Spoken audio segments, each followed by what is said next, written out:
An article from the back half of the Ebonheir Emerald, written by Moses Pellegrino. Today marks the 1-year anniversary of the day notorious traitor Alexander Granite somehow slipped his bonds at the nautical panopticon and fled into the military docks, scuttling several warships before sealing a single-man sloop and vanishing down the coast. Admiralty Marines and Berengar soldiers alike were stumped by his seemingly miraculous escape, as the disgraced engineer had somehow constructed an explosive device in secret that allowed him egress through the Panopticon's stone walls.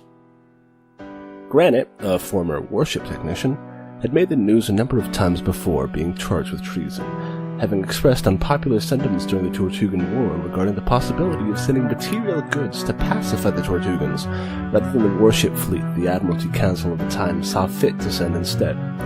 Granite's treason charges came not long after, as he was found to be embezzling from the Admiralty's coffers to fund an underground relief effort for the retreating Tortugan forces. To this day, Alexander Granite remains at large. The Voyager and Defense fleets both maintain warrants for his arrest, despite popular opinion that he died at sea, having fled with no long-term supplies towards an apparently random heading. With no other leads, we are left only with Granite's final message, carved into the wall of his cell, the last mark of a fallen man. How dare we strive for empathy over opulence?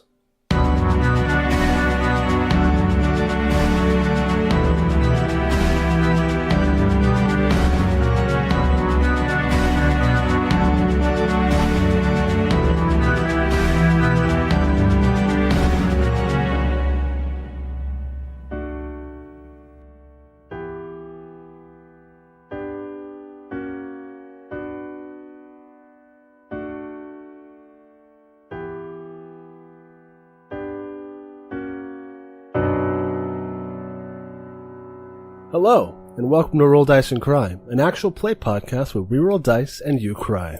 We will also cry. We will also cry.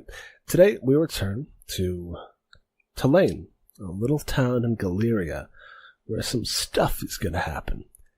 Has been happening, and will continue to happen.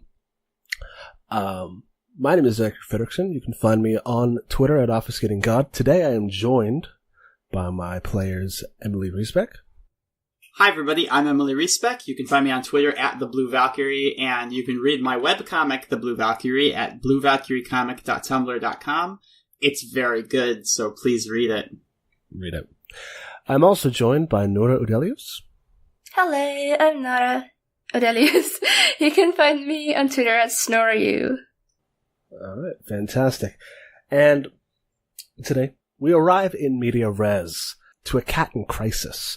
You, your characters, Tiku Bell and Zara Fontaine, the thief and the artificer of the New Titans, respectively, had been previously dispatched to Tulane to reset the uplink, an ancient communications array that is rumored to lay here.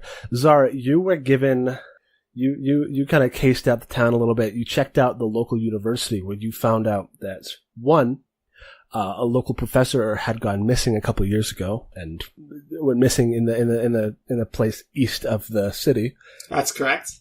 And two, with a telescope at the observatory, you saw the ruins of an ancient tower in that direction.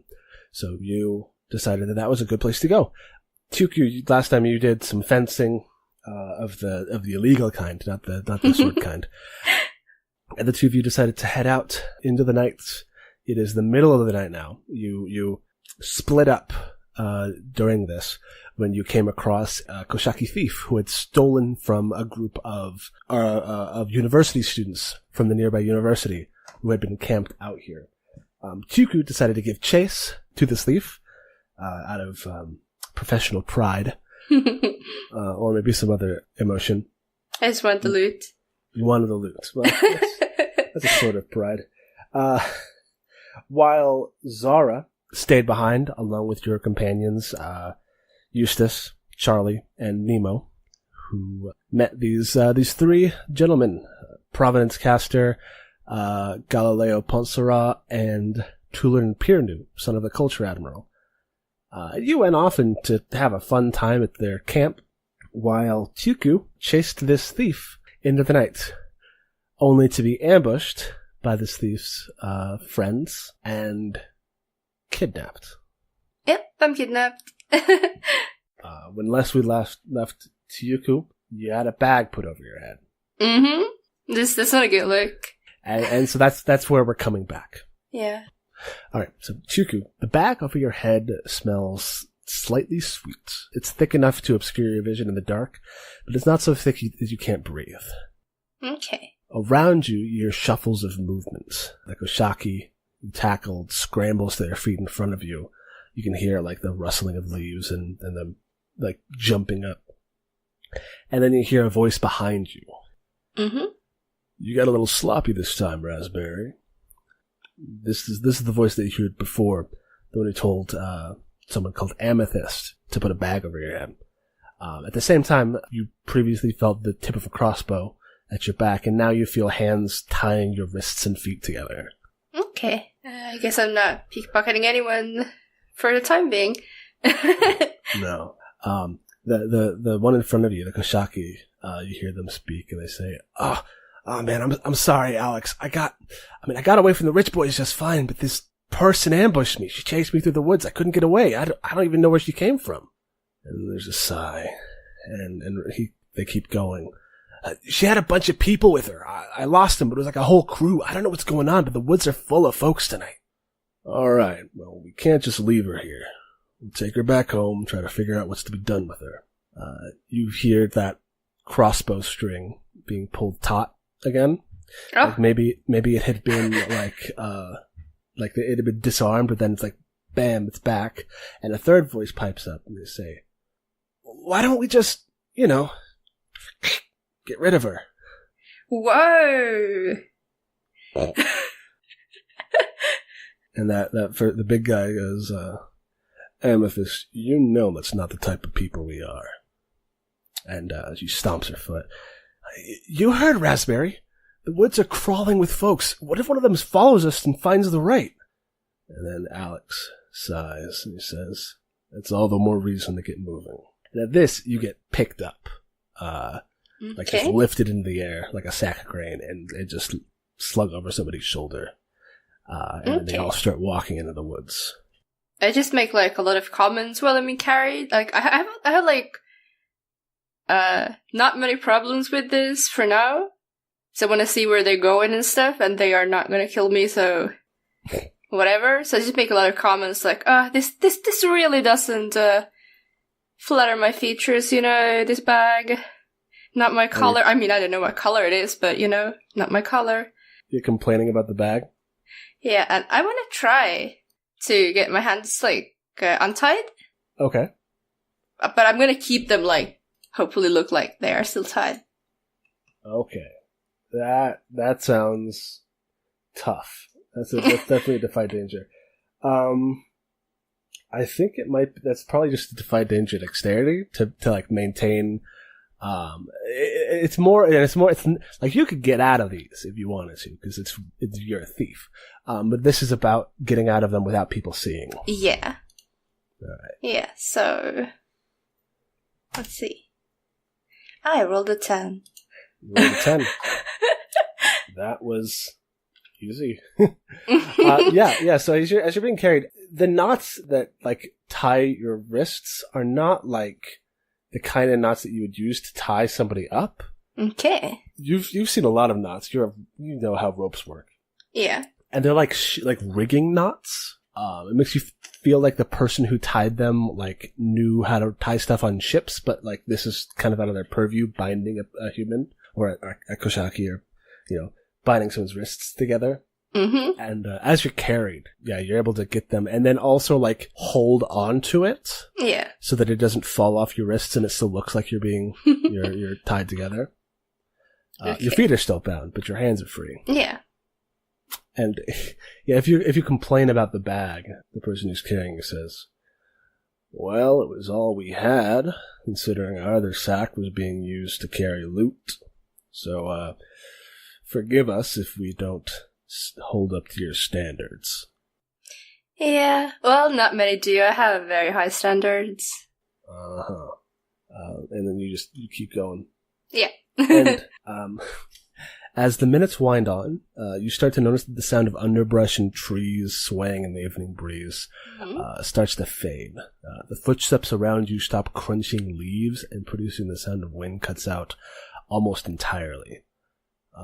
Instead, the footsteps start echoing around you, like sound gets a lot more reverberative, and the air cools down even more than it was, because it's like early spring, so like it's still kind of chilly out, and it gets even colder. And it feels like you might have been brought into like a cave or a tunnel or something. Okay. I'm gonna shout stuff that's like funny to me, just to hear it echo, and maybe it's like a little annoying. I don't know. Oh, like what? I think it's just like praise to herself. Oh yeah. Yeah, just like, oh, Tuku, you are so beautiful. Just to hear that. Beautiful. Yeah. Yeah, every time you do it, you just hear that big guy carrying you just. After a little bit of walking to this cave, the person stops. Your shouts are like echoing off the walls, and you hear someone go like, "Who is it? Who is there?" And the big guy goes, "It's me, and a guest. Just open up the way." And you hear a bunch of different like wires being loosened. You, as a thief, know the sound of like tripwires being tightened or untightened, and like you hear like a bunch of traps being disarmed. And that other voice says like, "Oh, hello, Alex. Are we taking prisoners now?" Not as a habit. This is an extenuating circumstance. You ambush Raspberry in the woods. And you hear a third voice, and she says, "Oh, how dreadful! What are we going to do with her?" And the big guy says, "I'm not sure. We'll figure something out." And you just keep going. Mm-hmm. And yeah, you're taken further in. All you have are your ears, so there's not much you can hear. Not much you can make out. But you feel like the warmth of torches and like a fire, but you walk past it, and then you hear like doors shut, and you get set down on a what's it called? Chair. That's what it's called. That is what it's called. That really is. It's called a chair. Yeah, so you get sat down on a chair, and the bag gets pulled off of your head. Yeah.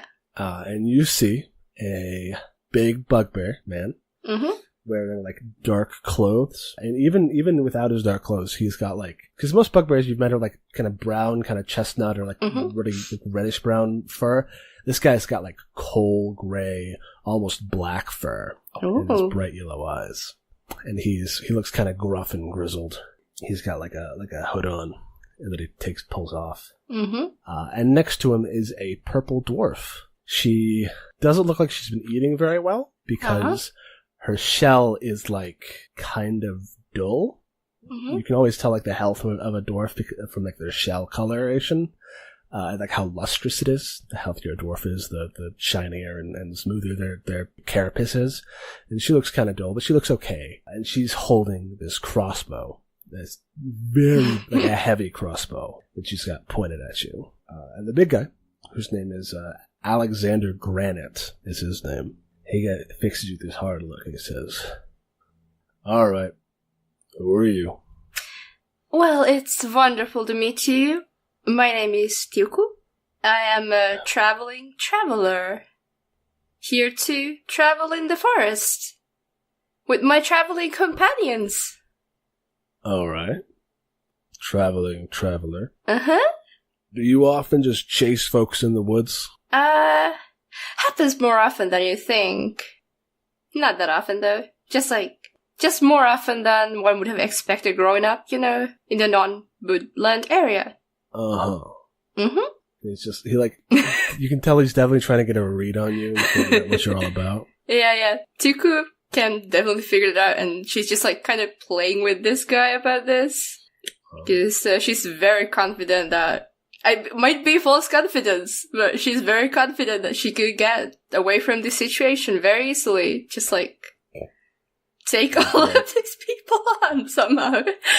That would be tough. Yeah, but she's confident. I actually have a question. Do you keep your whip like as a belt?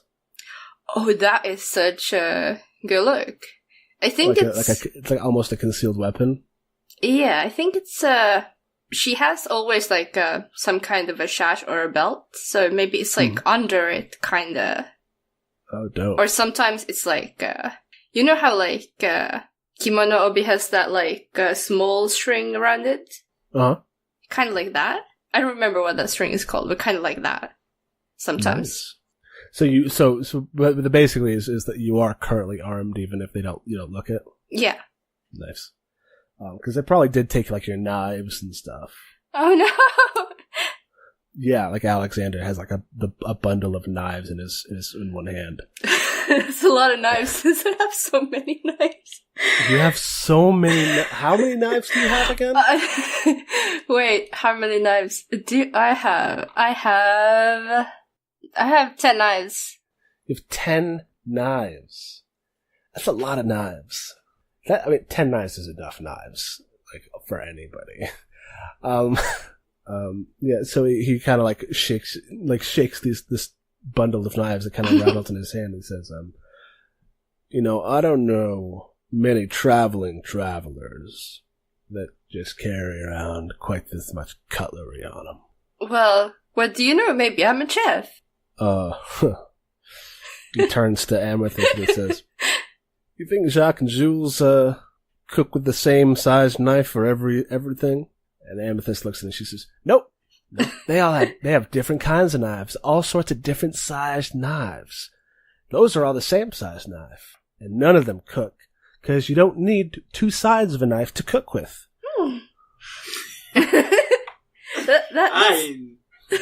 They got you there. Yeah. That's a very. Who needs a double-edged knife? Yeah. Maybe you want to like, I don't know, chop two tomatoes at once with like just like taking them in a hand with a knife in the middle and then just like doing that. That's bad. Don't do that. You can't do that. The tomatoes would hate each other. Oh shit, that's true. And Amethyst like points at you. She's like, "Now I know you're not a chef because that's a dumb idea." True. Okay, I'm not a chef. So who are you? Does it really matter? I mean, and she like shakes the crossbow in her hand. So she says, "As long as I get this, it matters." Oh, honey. Well, I mean, you do need to hunt on the road, but they're mostly for self-defense. You need 10 knives to defend yourself? Nah, just for style, really. So they're fashion knives. They are. They're so nice, aren't they? He like pulls one out of the bundle and looks at it. It's all right. It's a good look. He puts it back in the bundle. Now, miss, if you're not going to be straight with us, there's not a lot we can do to help you. Never been straight with anyone. Why are you in our woods? Okay, fine. I am here to actually rob those nerds in the woods, that you were robbing from too. I work for a rival archaeologist, and I wish to extract them their information, what they might have found here. I haven't found anything. Alright. Well, I'm just doing what I'm paid to do. Okay, so this is a lie. This is a lie. This is mostly a lie. Yeah. Honestly. Because you do work for another archaeological company. Kind of. But I don't know if we're like rivals actually, since I also kind of work for one of those dudes' dad, but Yeah, and also they're a club. They're a school club, basically. Yeah. So they're not really rivals. So this, I think, is a Defy Danger charisma. Okay. That's a 5. So that's a 5. And he looks at you and he says, "Alright, don't bullshit a bullshitter, kid.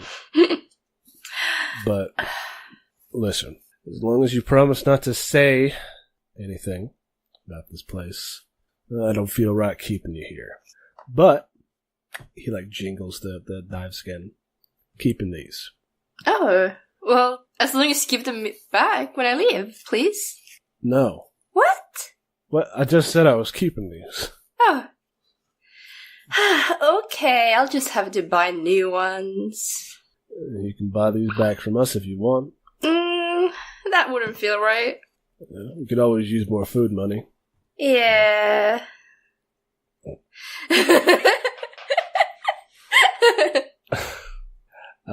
He shrugs and he puts them in his pocket, or he puts them in a pouch on his belt. He says, "All right," and he pulls the door open. And you've been in this small cave room. Yeah. I should have said that at the beginning. Yeah, with an interrogation lamp shining in my face. Basically. Yeah. Basically, you realize you've been focused on the crossbow and the big bugbear, but yeah, you're in this small, kind of cramped room, low ceiling. Alexander's head is almost scraping it. Looks like it's just this hole is kind of carved out of rock. Okay. Very, very kind of crude masonry. There's a door inset in the wall, and Alexander opens it and says, "All right, welcome to Squatter's Right." And I think now we go to Zara, who is currently at a barbecue. What are you doing, Zara? I think where Nemo and Eustace and I have... and Charlie. Charlie, right. And Charlie, my mistake. We've kind of gotten... we've met these few people. The Archaeological Society, who is Galileo Pansara, Provenance Caster, and Tulerin Pirinu, right? Those are the boys. I got them all right. Yeah. Mm. And we were sitting down for a nice, kind of a late night snack, right? Yeah, basically. We chatted. So it's 2 a.m. I think the excitement from a little bit ago was such that they're like, all right, well, we're up, so we might as well, eat something. Yeah. Do something, Yeah. before we go back to bed. So Tulerin's like, if we don't eat the food is gonna get stolen anyway, so we might as well, next time they steal, they'll have less to steal from. That's the spirit. It's a spirit. And so yeah, you've got a bunch of little steel pokers, like the kind that we would buy at a Walmart or something. Basically, just sticks to cook meats on. You got these nice sausages, which I guess because hot dogs that you roast over a fire, those have casings on them. Sausages have had casings for a long time though, so that's fine. Is that that's a normal? This is done in an anachronism. No. They definitely had sausage back in the day. Also, It's a fantasy world, so there's no. Yeah, we have magic sausage casers. We already have magic Skrillex, so. Oh no. We do have fantasy Skrillex. Don't worry, he's going to show up this season. Oh please! I hope not. Hope you're lying. Oh, we'll see. Anyway, yeah. So you're all just kind of gathered around this fire. It's there's a bunch of logs that are set around this fire because you don't have folding chairs yet. And yeah, it's just a bunch of logs and stumps set this fire. And it is the 3 of them and then the 4 of you, and you're just ringing this fire. Who do you want to sit next to? I want to talk to the Archaeological Society, so I'd like to sit between them and Nemo. Because I also want to talk to Nemo. But I want to do that when everybody's asleep. Okay. So Nemo's on your left. On your right, there's Galileo, and then Provenance, and then Tulerin on the far side, who is just cooking up some dogs. And I'm gonna, we've already introduced ourselves last session, I believe. Yeah. Yes, so I'm going to be like, what brings the Archaeological Society camping? Well, Providence kind of laughs. It's not we have reason to believe that there is some ancient ruins in the area that might be of significant value. You don't say. Yes, I do, actually. See, we had a professor a while back when I first started, who he was very concerned with the historical forebears of Galeria. The people we used to be before we were Galeria, but like the Gallier and even earlier than that. So he would always talk about ruins to the east as if it were facts that he knew about them, but no one else knew. And then he disappeared. So, well, we thought it might be, maybe we'd find him there. And maybe we would find something of note, something interesting, something that would, set us apart from the pack at school and in Galeria. I don't know, as a Valentinan, how familiar you are with our the cutthroat world of academia, but it's important to stand apart. Well, I've never been an academic myself, but I do have my inventions. And Galileo's like, wait, how do you make inventions without being an academic? Didn't you read to learn how to build stuff? Oh, well, sure, I read a bit, but, mostly it was just, tinkering with things on my own, I like taking things apart, making them see how they work. Huh. So like a, hands-on learner. Something like that, yeah. Although books can be very helpful, and I do love books. I have a bag full of them. I opened my bag of books. Congratulations. Cool. Those goggles on your head. What do those do? Oh, you're interested in my, oh crap, what did I name this shit? Clockwork amplification goggles. Oh, thank you. Oh, you're interested in my clockwork amplification goggles. Well, that's quite a clever invention, if I do say so myself. You see, these goggles, they have all sorts of different lenses and settings for a magnification, or for electrocution, or for a light source, and they're all powered by this. And I point at this little vial, and I say, raw, refined. Wait, it can't be raw and refined. No. I point the whole thing in my head, and I say, refined liquid magic. And you say that, and Galileo, recoils a little bit? Oh, don't worry, it's perfectly safe. I don't know, I've read the PSAs. I don't think there's anything safe about magic. Well, you would be right, but fortunately they're in that protective little vial. Yeah, that vials, totally. And Galileo actually gets up and walks to sit on the other side of Tularin. Cool. And Providence actually scoots a little closer and he says, it's rare that you find somebody willing to work with the taboo and the avant-garde out in Galeria. Well, have you been working with magic for long? Oh, yes. Ever since I was a little girl, I was fascinated with it. I was sure it could be harnessed to use in a wide variety of applications, and that's where all my inventions come from. Interesting. And he takes holds out his hand to see if would you mind if I took a look? Sure. And I take off the goggles and I add to him. Although please be very careful because there are a lot of small parts in there and they are kind of difficult to fix. It's technically still a prototype. Oh, I see. And he takes it and he looks at it and he puts it around his head. Has a hard time getting it over his horns. He has to be very careful about it. But he gets it over and he puts them on. Says, "My word. This is so. Which button does what?" I say, just flip this lens down, and I do. And in his vision, suddenly it's like heat vision. Like for real, thermal vision. Yeah. Oh my! He says, "Oh my, this is incredible." And he the fire is bright, and he kind of looks away from it and looks at his friends. Which is the one that does electrocution? Oh, It's that little button on the side, but be careful. It packs a big punch. Sure. And he presses it, and the little... Is it like a dart, or is it just like an... You said it was an arc that goes out of it? Yeah.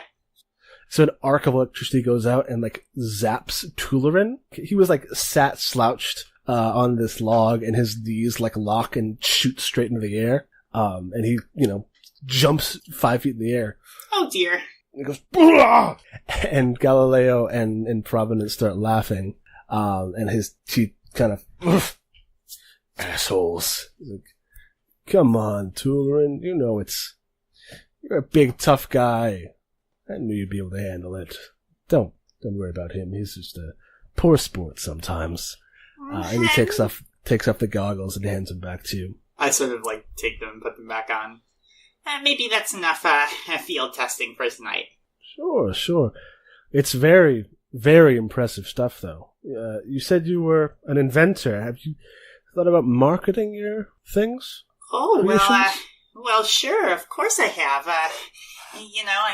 Something like this, or my cryogenic emitter glove has a lot of civilian opportunities for civilian or military use. It's just that I'm not really the best public speaker, so when it comes to pitching, I sort of stumble. I see. And Providence is kind of stroking his chin as if he were stroking a beard, but he has no beard because he's still 20 something. Oration is one of my minors. If you ever want or require a salesman, well, I'm definitely looking for things to do once I graduate. Oh, well, I'm currently I'm currently with contract, in a sense, with somebody. I kind of glance at Nemo and I say, but I'll certainly keep you in mind. Fantastic. But when you pointed at Nemo, he rolls his eyes. But Providence is he's glad, he's happy, and he goes back to roasting weenies. And Nemo leans into you and he says, "So how long are you intending to wait for Tyuku?" Well, I don't know. But Tyuku's a thief, right? I mean, if anyone can take care of herself out here, it's her, right? Out here in the woods? Yeah, she's self-sufficient. I mean, we don't even know where she went. How would we find her? I don't know. You're the genius, right? Well, I wouldn't say genius. I would! This is Charlie Axel. Oh, thank you, Charlie. Aww. No problem, man. Charlie is got 2 skewers. That's what they're called. Not point sticks, but skewers. Mm-hmm. He has 2 skewers, and he's got 1 hot dog between them. Perfect. It's almost like he's conducting an orchestra or making it fly like a plane because he keeps raising it up and down over the fire. But he's having fun. Good. And Nemo just shrugs and he says, "I don't know. You know her better than I do. So if you think that she can handle herself out here, well, I'm not going to fight you on it." Zara's Tyuku's not the kind of person to get kidnapped. Yeah, I think I just agree with him. I'd rather I don't have anything to add to that. Nemo kind of crosses his arms and leans back on his stump and he says, "But if she never comes back, that's on you too." I take I gulp. Heavy is the head that bears the crown, Zara. Oh, come on. You're the head of this expedition now. Wait, what? Me? I'm really not the leader type. I mean, you have all the experience. Yeah. But you've got one thing I don't. Actually, you've got a lot of things I don't, right? Friends. I didn't say that in character. No. He says, you've got a number of things I don't. Least of all is what that book means. Or not least of all, the reason you have that book. We just got you to where you needed to be to find out who you were. You're the boss now, which means you have to make the decisions, like how long we wait for Tyuku to come back before we look for her, or if we just write her off as a lost cause. How do I know if I'm making the right choice? You don't. until it's too late. Oh my god. So, you better be secure in the choices that you do make. I'm gonna get some more sausages. He stands up and walks away. Good night, Zara. Tsuku, Yeah? the door opens. The door that Alex opened for you. And you go out into this big... I want to first say that, like, since I untied my hands, Uh-huh. so, like, I just, like, shake off the ropes Uh-huh. and, like, untie my legs nice. too. So they're, like, and I'm like, So he opens the door and then sees you doing this, like, traveler, huh? uh-huh. Shakes his head. All right, come on. I'll get you fed before you leave, at least. Oh, that's so wonderful. How lovely of you. Thank you so much. Yeah, we're hospitable. And And he walks out the door. wouldn't know that from the name. And Amethyst is left alone in the room with you, and she's got her crossbow, but it's disarmed right now. And she says, Okay. Don't make him regret this, or I'll make you regret this. She looks at you. Don't worry. I'm not here to make trouble for you, me, or anyone else. All right, but I got my eyes on you. And she takes her just the eye thing with the fingers. Come on.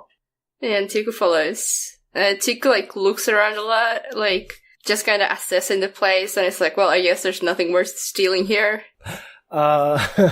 Kind of. So you walk, it's like a short tunnel, and then you walk into this large central atrium. This atrium is got a handful of, like, salvaged wooden tables. A lot of them look like they have been cobbled together from other tables. Mm-hmm. Opposite the door that you came out of, there is like a big curtain nailed into the stone wall. Yeah. It's kind of fluttering. You can tell that there's another alcove on the other side of it. And then in the back, to the left, there's this big set of doors that aren't actually doors and are just two big wooden panels that are like leaned up against another opening that goes further into the cave, like to make a division between this room and the next. Oh. And also a few of the tables are lined up together, giving this a bit more of like a sort of communal space. And on the other side of that are a pair of laganals. They have like black and white fur coloration. They're kind of speckled. They're currently going through the bag of food that Raspberry stole. Raspberry's there with them. Raspberry, as mentioned before, is a black and orange kushaki, kind of speckled coloration. Yeah. Raspberry goes by they, them, which we will use for them.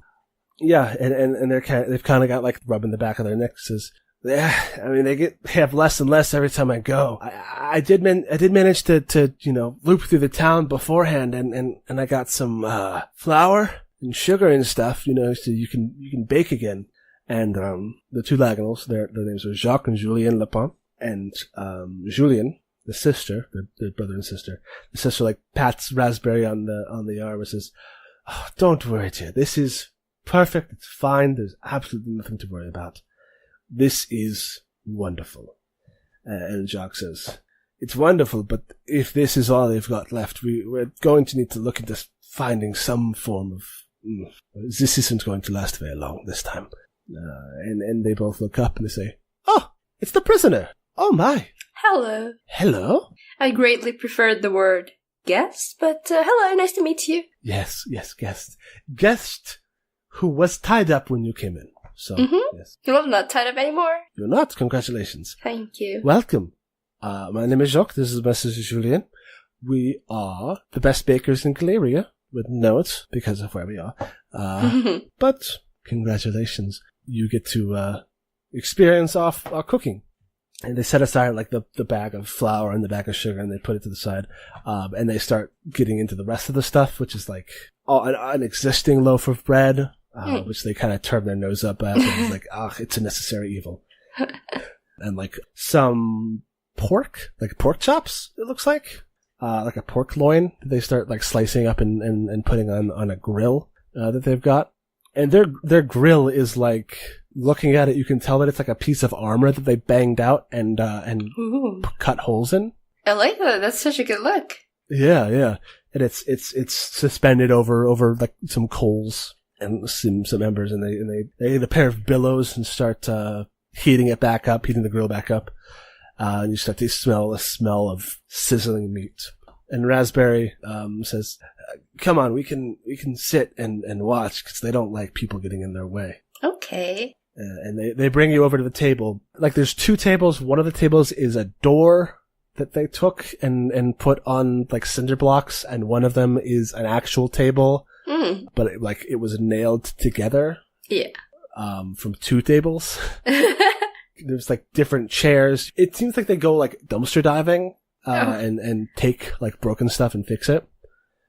And Raspberry sits down and they say, "You're like crazy fast and stuff." Oh, thank you. Yes, that's true. You are okay, Speed. Thanks. I'm all right. I get away from most people. Yeah. I couldn't get away from you. What do you do? Who are you? Well, I do a lot of things, but I could give you a few pointers on if you want to do what you did more efficiently and not get caught. Okay. What, like what? I think Duke gives mostly like sneaking tips and stuff like that. It's it's not about the speed; it's the route you take and stuff like that. Like what kind of route do I take? Yeah, you have to pick the terrain most favorable to you and outsmart the people chasing you. Oh, okay. But what is like? How do I know what that is? You have run before. Where is it easiest to run for you? Wait, what? I think like on the ground. Yeah, that's usually where you do your running. Yeah, and use the environment to your advantage.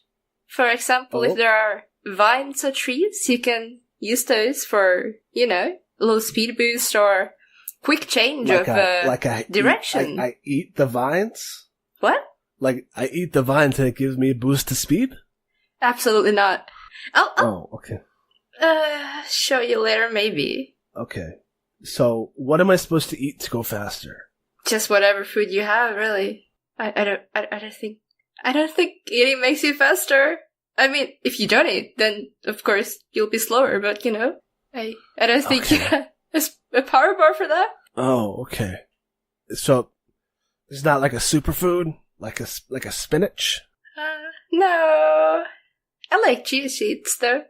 Cheat sheets? Chia seeds. They're nice. Chia seeds? Mm-hmm. Okay. They don't make you run faster. No? Are you sure? Have you tried to not eat them for a while and see if you got slower? Yeah, but nothing happened. Oh, okay. Okay. Raspberry's got a little notepad and they write down don't eat vines. Oh my god. Chia seeds? Question mark?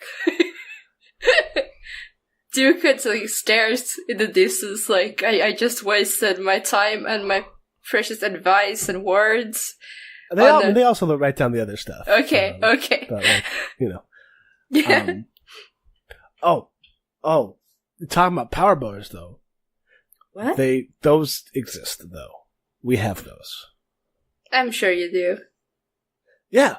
Look. And they go into their pocket and they pull out this pink bar. Oh, this stuff. This stuff. Wait, you know this stuff? Yeah, I've tried it. It's very nice. It's good.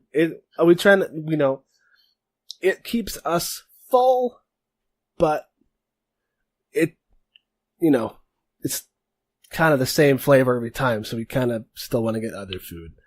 Yeah. He's like, yes, it makes a mockery of our profession to just pull a lever and get food. We have to work for it. You just pull a lever? That's the Laganell way. That's the Laganell way. You gotta work for it. And Raspberry perks up. Their little ears go boop. They say, yeah, look at this thing. Come here. And they kind of scamper over to a machine that you hadn't noticed before. Mm-hmm. Which I probably should have just mentioned it before in my description of the whole room. But it is this tall rectangular machine. It's about as tall as you are. And it's got a readout on the front. What the readout is like a fish tank. Hmm.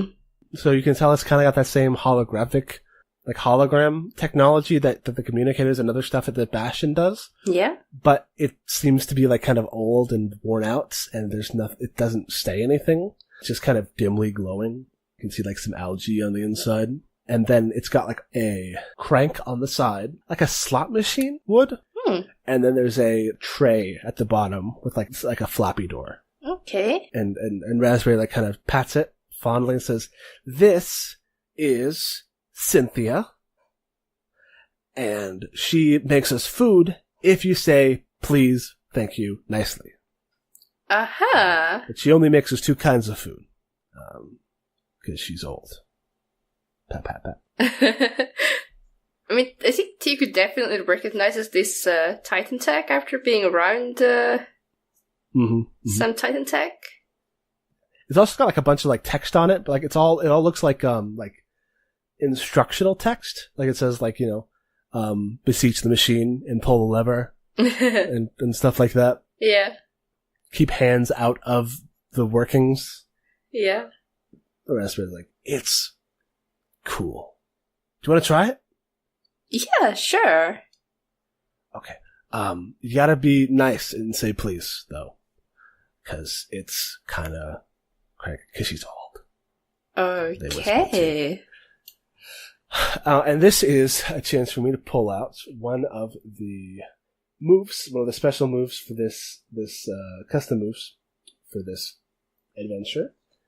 Yeah. Called It Helps If You're Polite. Would you like to read the text of that? Yeah.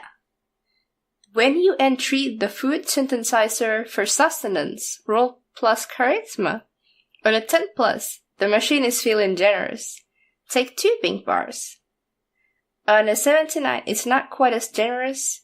Take 3 blue bars. On a 6 or lower, take nothing and think about how to ask for things properly.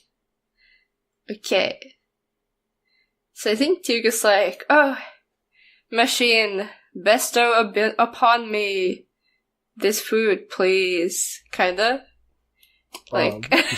this very overwrought. A little like, I don't think she sounds quite as sarcastic as I did, but But she's a little bit better at covering up. Yeah. Sarcasm.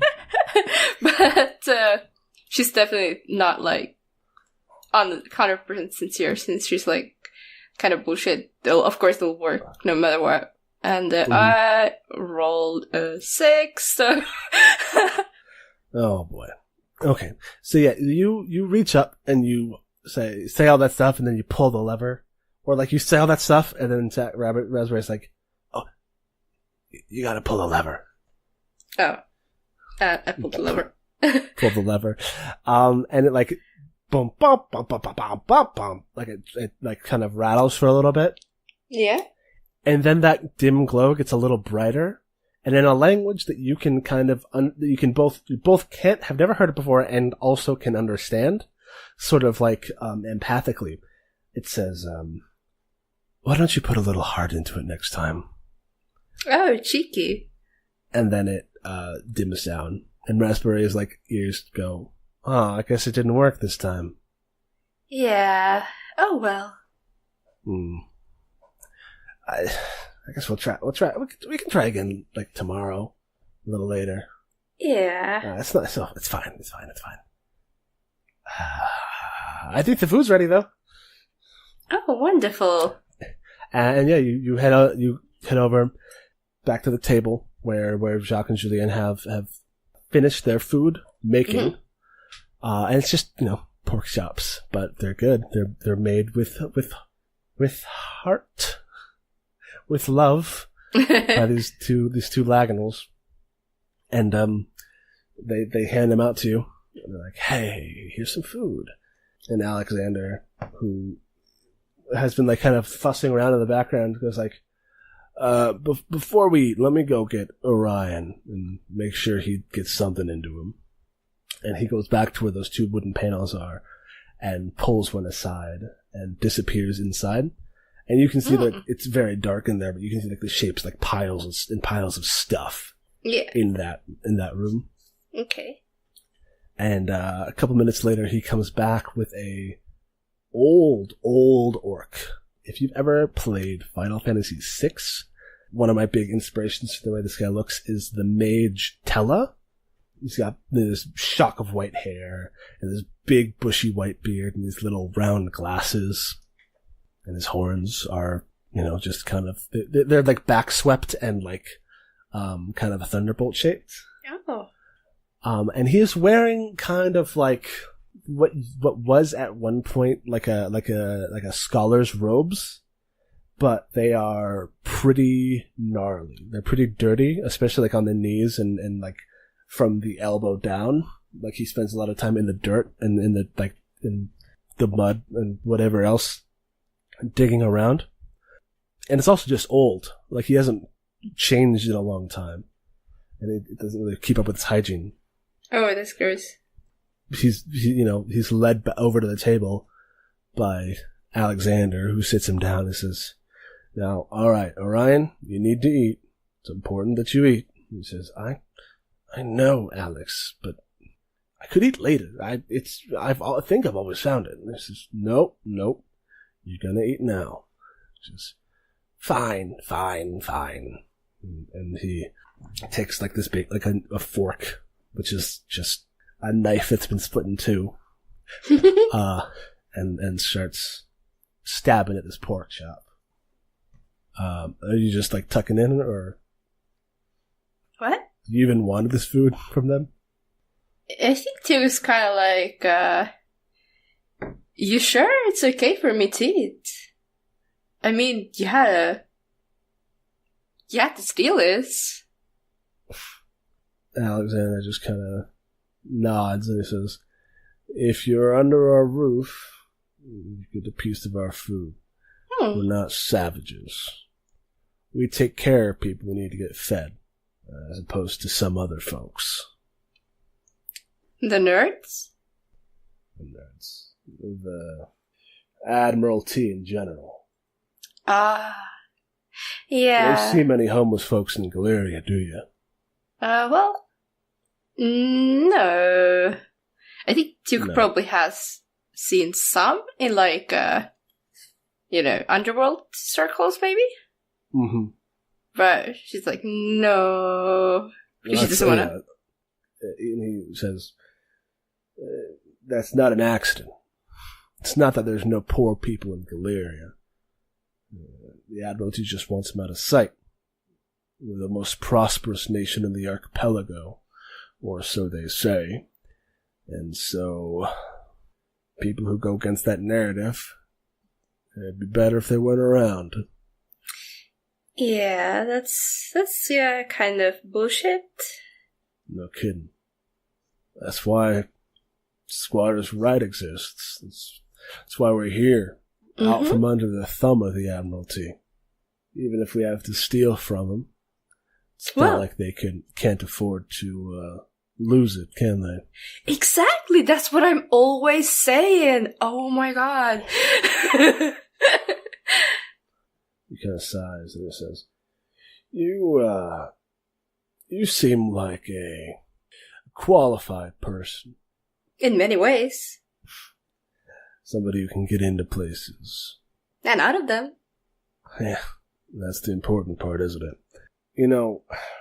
Squatter's Right is always, we keep our arms open for folks who see things our way and who want to be a part of this. If you wanted to stick around and help us, make sure that we keep food in our bellies and don't starve to death, apart from the doodad over there, well, I'll just say that we wouldn't turn you away. Thank you. I am much more of a... Well, I can't say I'm a solo operation now that I have people working with me, but I have some things I have to do. I'm so sorry. And Tuku pets Alexander in the back. I'm gonna try to pickpocket my knives back. But... All right.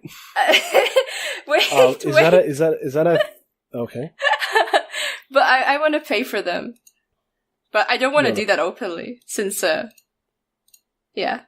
I want to put some money equal to how much the knives are worth in his pocket. Okay. Is there do you have a pickpocket move? Yeah, I do.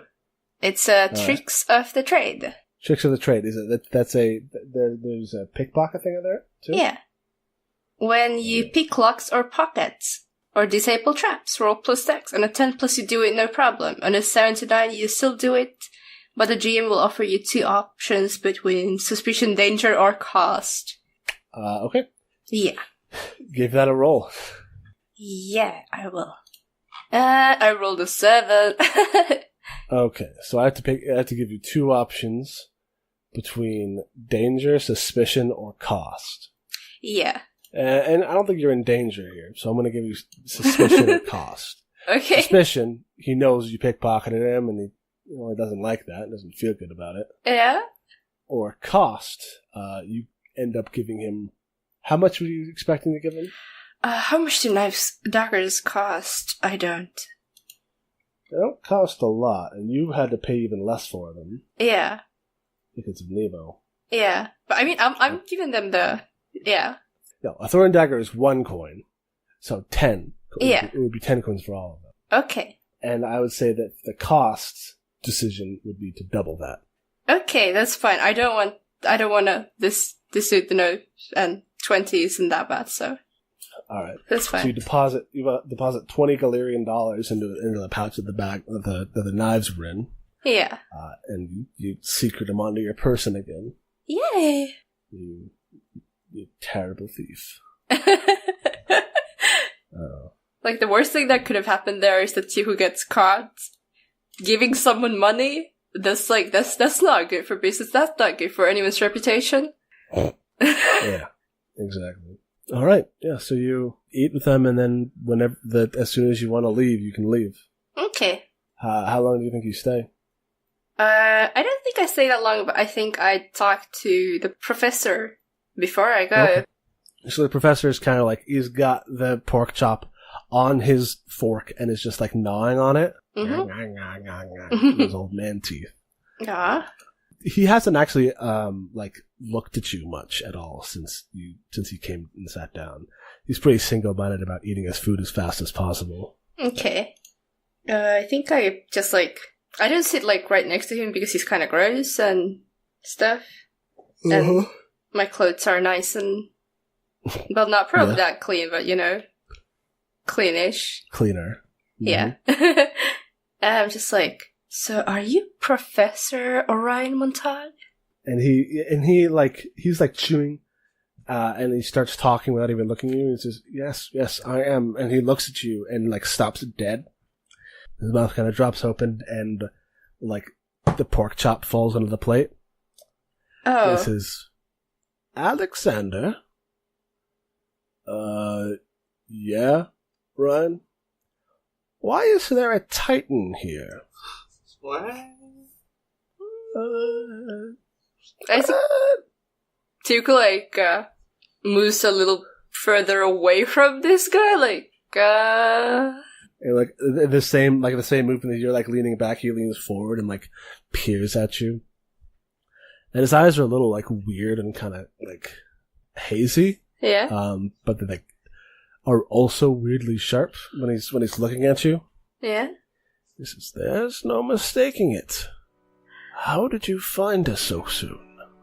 What? What? I have no idea what you're talking about. How do you know? It's written all over your face. You're Dominica Valerie. Damn. Called out. Okay, Tuco's I think I have to leave right now. I forgot some Avanson. Bye. Return those off. We made sure to do that. No. My oven's back at my camp in the forest. Bye. Oh. The guy says, are you sure it's the middle of the night? All right. He looks at Orion and starts talking to him, and as you get up and walk away, Orion's There's no mistaking it. You can't run away from the truth.